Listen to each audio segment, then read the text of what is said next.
Donc je vais vous parler maintenant de la mini percutanée, qui est un peu plus mon domaine de prédilection. Donc comment réussir une mini perc. Alors, il y avait ça. Donc les indications, vous les connaissez, elles ont été remises au goût du jour là par le CLAFU, mais globalement ça n'a pas franchement changé. C'est surtout en première intention pour des calculs de plus de 2 cm, donc pour des gros cailloux, ou plutôt des gros cailloux comme ça. Donc le matériel de mini perc, c'est très simple, il n'y a pas grand chose sur la table. Ça c'est le néphroscope de 12 charrières, vous avez un dilatateur one shot et une gaine d'emplate de 16,5, 17,5. Vous voyez là la différence entre la gaine d'emplate de 30 charrières par rapport à la 16,5 et le néphroscope de 24 charrières comparé au néphroscope de 12 charrières. Donc on a quand même une vraie miniaturisation. L'installation du patient, on est en position de Valdivia modifiée par Galdacao. C'est celle qui permet de récupérer les calculs le plus facilement parce qu'on a aussi la gravité qui aide. On peut se mettre en décubitus ventral quand même, mais moi, dans 98% des cas, je me mets dans cette position-là. Donc voilà à quoi ça sert d'avoir ce coussin qui va permettre de relever la fosse lombaire. Ça horizontalise le rein et ça permet d'avoir cette ponction qui est complètement horizontale, donc qui est beaucoup plus facile derrière à visualiser en scopie aussi. Le positionnement du patient dans les trucs et astuces, bien le mettre au bord de la table pour pas être en conflit avec la table quand on veut aller dans des calices antérieurs. Ça, c'est le ballon que j'utilise pour l'installation, que je gonfle du coup comme je veux. Je contrôle en écho avant de commencer pour être sûr que je sois bien sur la ligne. Donc la ponction, elle est sur la ligne axillaire postérieure. Je mets aussi un petit coussin sous l'épaule pour éviter qu'ils aient des douleurs parce qu'ils sont tout tordus sur l'installation. Si vous n'avez pas ce coussin, il n'y a pas de souci, ça marche très très bien aussi avec une poche de 3 litres qu'on remplit avec de l'air comprimé, qu'on bloque avec une cochère.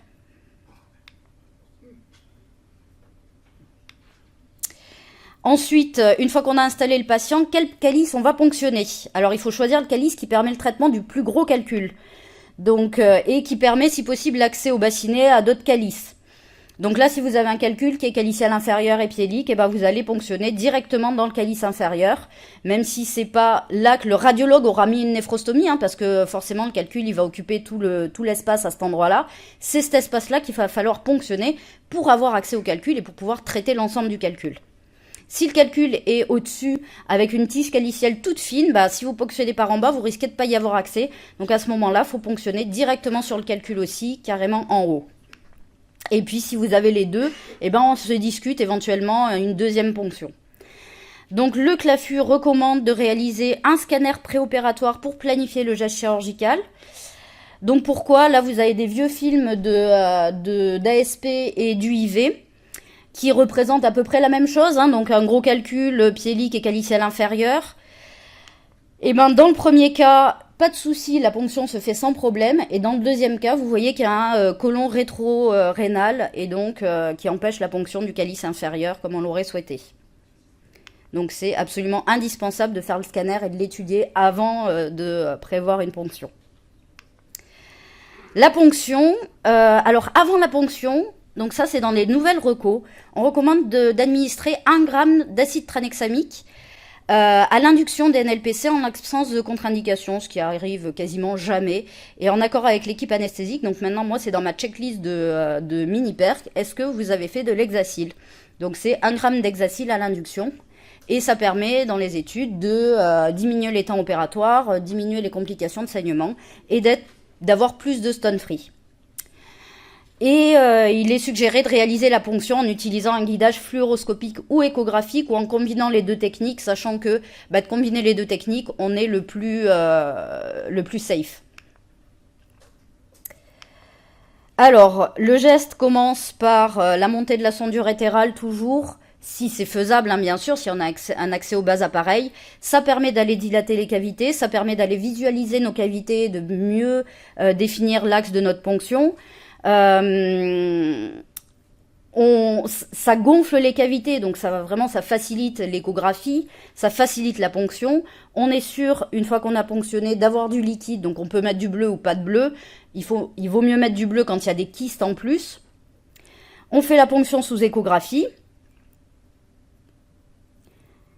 Alors moi j'utilise ce petit guide sonde d'échographie, ça permet de suivre les pointillés en fait, c'est beaucoup plus simple, ça permet vraiment d'aller ponctionner en one shot. Et puis une fois qu'on est dans le rein, on vérifie en scopie. Là on est un poil trop loin, on se recule un tout petit peu, ce qui nous permet de récupérer là le bleu. Hop, voilà. Et puis ensuite, on va introduire les guides. Si possible, dans l'urtère, c'est pas une obligation, c'est une sécurité. Maintenant, il faut pas non plus s'acharner à viser absolument l'urtère. Moi, je suis le moins de scopie possible. Donc, si on boucle en calice supérieur, c'est parfait, ça pose aucun problème. On va pouvoir continuer le geste sans problème.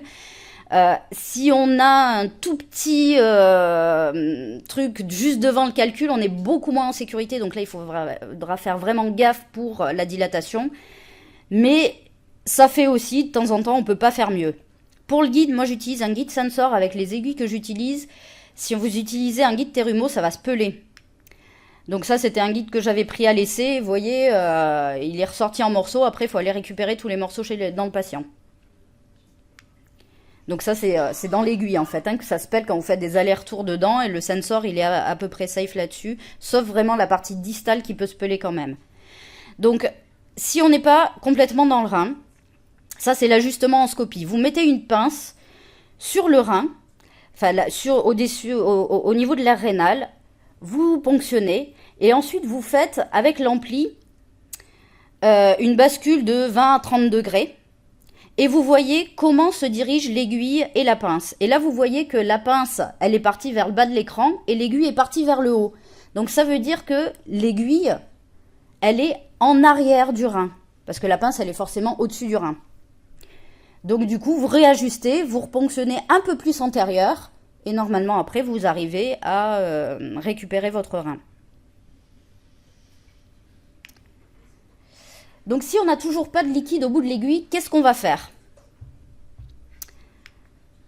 Si vous mettez du produit de contraste, voilà ce qui va se passer. En fait, il va faire une grosse flaque par l'aiguille. Si vous mettez du produit de contraste par l'aiguille, ça va faire une grosse flaque autour du rein. Et après, vous allez être perdu, vous n'allez plus pouvoir viser le rein. Donc surtout pas de produit de contraste dans l'aiguille pour vérifier. Donc vous pouvez éventuellement, si votre rein est bien rempli avec du contraste, vous pouvez mettre du sérum physiologique et ça va laver le rein. Et là, vous êtes sûr d'être vraiment dans le rein. Et puis après, sinon, de toute façon, vous jouez avec votre guide et puis vous voyez si ça prend les formes du rein avec le guide. Donc ensuite, la dilatation. Alors, on met un coup de bistouri le long du guide. Et ensuite, moi, je prédilate avec un dilatateur plastique qui me permet de bien suivre le guide et de bien préfaire le trajet, en fait. Et puis surtout, il y a l'introducteur là de ce dilatateur qu'on peut enlever. Et on peut mettre un deuxième guide à l'intérieur qui sera notre guide de sécurité. Parce que quand on va dilater, quand on va travailler, on ne va pas pouvoir travailler avec un guide en place. C'est comme quand vous faites de l'urétéroscopie. Vous ne pouvez pas travailler avec un guide dans votre gaine d'urétéroscopie. Donc si vous voulez un guide, il faut qu'il soit à l'extérieur de la gaine. Donc il faut pouvoir mettre à un moment 2 guides dans le même trajet. Et ensuite, vous retirez votre dilatateur et vous dilatez avec votre dilatateur métallique sur un des 2 guides. Et le guide de sécurité va rester à l'extérieur. Donc ça, c'est votre dilatateur métallique qu'on va visser pour pouvoir aller très progressivement jusqu'à l'intérieur du rein. Et là, il faut faire vraiment très très attention. Il faut vraiment faire de la scopie en même temps pour être sûr qu'on est bien dans l'axe de la dilatation pour éviter de plier le guide, pour éviter de kinker le guide. Et par-dessus votre dilatateur, vous mettez votre gaine, qui est tout dans le kit de mini-perc. Donc du coup, c'est tout dans la même boîte. Voilà. Ok. Alors, s'il y a une fibrose si le patient a été multi-opéré. Ici, ce patient, un jeune qui avait eu 2 lombotomies à gauche, 2 lombotomies à droite, il avait eu déjà un essai de NLPC avec une embolisation. Il est arrivé avec tout ça. Il avait un gros calcul, et voyez là la grosse cicatrice de lombotomie. Et il va falloir ponctionner, forcément le trou de ponction se trouve sur la zone cicatricielle, bien sûr. Et ben, d'aller dilater avec le dilatateur plastique, ça marchera jamais. Impossible de passer la fibrose. D'aller dilater directement avec le one shot, ça passera pas non plus. Donc à ce moment-là, il faut absolument garder les alkènes, celles qu'on avait dans notre kit de percutané classique, et mettre la tige d'alkène, et puis après faire des dilatations progressives avec ces petits couteaux, en fait, l'un sur l'autre, pour pouvoir passer cette fibrose. Il faut quand même faire très attention. Donc là, je me suis trompée en plus. C'est-à-dire que là, j'avais un dilatateur à boule et il faut le mettre dans l'autre sens. Et là, j'ai prise dans mon élan, je l'ai pas mis dans l'autre sens. Donc j'avais la boule en premier qui passait pas. Et donc on force. Enfin, on force vraiment, hein. Et puis on est vraiment sur le début du rein. Et puis ce qui se passe, comme je vous ai dit, faut faire de la scopie, même sur de la dilatation avec du métallique. Et ben voilà ce qui s'est passé. On a kinké le guide, hein, et il est passé, il est parti pas dans le trajet initial de la ponction. Et là, il est complètement plié. Donc là, on peut perdre le trajet. Donc là, j'avais réussi à le récupérer. Il faut réussir à ressortir un peu le guide. Comme on avait réussi quand même à bien avancer le trajet, j'ai réussi à remettre un petit dilatateur plastique tout petit et à remettre un autre guide par-dessus. Donc après, on a retrouvé le trajet, voilà. Mais ces dilatateurs d'alkène, faut vraiment les avoir si vous faites de la mini-perc. Pour ces patients qui ont de la fibrose, c'est indispensable et ça permet de les passer un par un jusqu'à mettre la gaine d'accès. Une fois qu'on est dans notre rein, on va fragmenter. Donc, quelle taille de fibre? Les petites fibres, elles sont instables, elles manquent de précision. On a un instrument qui est rigide, donc on n'a pas besoin de flexibilité. On a un canal opérateur qui est large. Donc l'irrigation, elle est préservée même si vous utilisez une grosse fibre. Ça, c'est une toute petite fibre, vous voyez, ça part dans tous les sens, donc on n'est vraiment pas précis. Par contre, là, je vais aller à l'encontre de ce qu'a dit Frédéric tout à l'heure. Comme on a une fibre qui est plus grosse, en urétéroscopie souple, on utilise toujours une fibre de 200-270 microns. On va pas plus gros. Par contre, là, comme on l'a vu, on utilise une fibre qui est plus grosse, qui va faire 550 microns, 600 microns. Pour avoir l'effet identique sur le bout de la fibre, en fait, l'effet, c'est l'intensité, c'est joule par centimètre carré. Donc, c'est-à-dire que pour avoir le même effet, il faudra forcément monter l'énergie pour qu'on ait un effet sur le calcul. Donc, il va falloir un laser puissant. On ne pourra pas se contenter d'un laser 30 watts. Il va falloir un laser qui monte plus les joules. Et donc forcément on va monter aussi la fréquence parce que sinon on va mettre 6 heures pour faire un calcul de 4 cm. Donc on va monter et la fréquence et les énergies, mais ça permettra d'avoir le même effet au bout de la fibre, donc ça va pas plus chauffer. Et puis en plus on est beaucoup moins gêné sur le réchauffement des liquides parce que en fait l'eau coule en continu, on en a plus sur les pieds que dans le sac de recueil de toute façon, mais il n'y en a pas dans le rein, quoi. Donc on va pas brûler le rein et faire le micro-ondes comme en urétéroscopie. Donc les recos, on peut utiliser du laser bien sûr. Des paramètres de haute puissance supérieurs à 30 watts peuvent être proposés au cours d'une mini NLPC, donc on l'a mis dans les recos, mais c'est vraiment réservé à la mini perc. Et puis de la même façon, pour le réglage, on va d'abord regarder l'énergie. On règle l'énergie, quand on est bon sur l'énergie, on monte les fréquences pour avoir l'effet désiré et la vitesse désirée pour les calculs. Pour retirer les calculs, on utilise l'effet Venturi. Donc quand on va avoir un tube, plus on va mettre de la pression dans le rein et plus on va avoir un phénomène d'aspiration qui va se faire. Et donc nos calculs vont suivre le néphroscope. Il faut vraiment juste mettre la gaine proche du calcul et nos calculs vont être récupérés comme ça. Et un très bon instrument pour monter les poches, pour avoir beaucoup de débit d'eau, c'est le Neptune qui va nous permettre et de récupérer tout le liquide qui sort, parce qu'on a quand même beaucoup de liquide utilisé. Et en plus, vous voyez, on peut vraiment monter les poches, on peut les monter au plafond, si besoin, et sans effort pour l'infirmière et sans risque de bascule des poches. Donc ça, c'est un très très bon instrument. Ensuite, on peut faire une deuxième ponction s'il y a des calculs qui ne sont pas accessibles, mais on peut aussi utiliser, comme on est en position de Valdivia modifiée, on peut utiliser un endoscope souple, un urétéroscope, pour aller récupérer des calculs qui ne seraient pas dans l'axe du néphroscope, les récupérer, les mettre dans l'axe du néphroscope, les casser au néphroscope et les récupérer comme ça. Donc, par contre, ça demande un petit peu plus d'installation bloc opératoire. Hein. On a besoin de 2 colonnes, d'un urétéroscope en plus du néphroscope. Plutôt un urétéroscope à usage unique pour éviter de mettre un coup de laser malencontreux sur l'urétéroscope. Voilà, donc ça demande un petit peu plus de matériel. Une fois qu'on a fragmenté, retiré les calculs, le drainage, pourquoi est-ce qu'on va faire un drainage?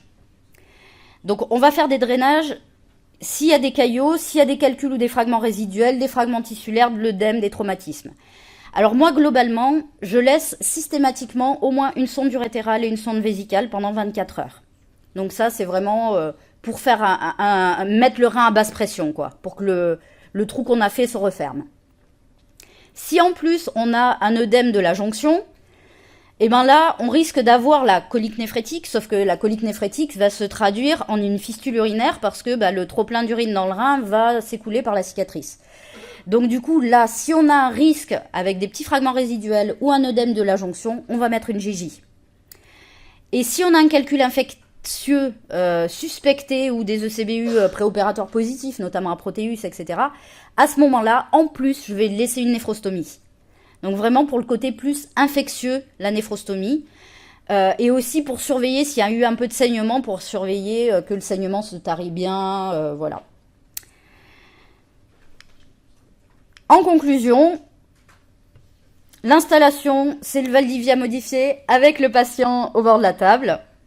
Le scanner pour la planification du geste. On va ponctionner plutôt sur le calcul. Donc il vaut mieux ponctionner nous-mêmes et pas avec un radiologue qui risque de mettre la néphrostomie pas là où on le souhaitait. On ponctionne sous échographie contrôlée par scopie. Notamment au moment de la dilatation, il faut vraiment faire la scopie. Pas de guide Terumo selon l'aiguille de ponction. La dilatation dans l'axe de la ponction avec un guide de sécurité qu'on aura mis avant. La fragmentation avec un laser haute puissance. Donc moi je suis plutôt holmium YAG ou le thulium YAG qui me paraît très bien. C'est vrai que le thulium fibré, comme l'a dit Frédéric, est moins adapté à la mini-perc. On n'a pas cette rétropulsion qui nous permet aussi de récupérer nos calculs avec l'effet Venturi. Et ça fait de la poudre. Or, en mini-perc, on n'a pas besoin de poudre.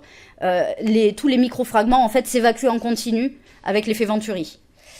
Et puis, donc cette extraction par effet Venturi en rapprochant bien la gaine du calcul et éventuellement augmenter, si ça vient pas bien, le débit d'eau pour que les calculs se retirent. Voilà, je vous remercie.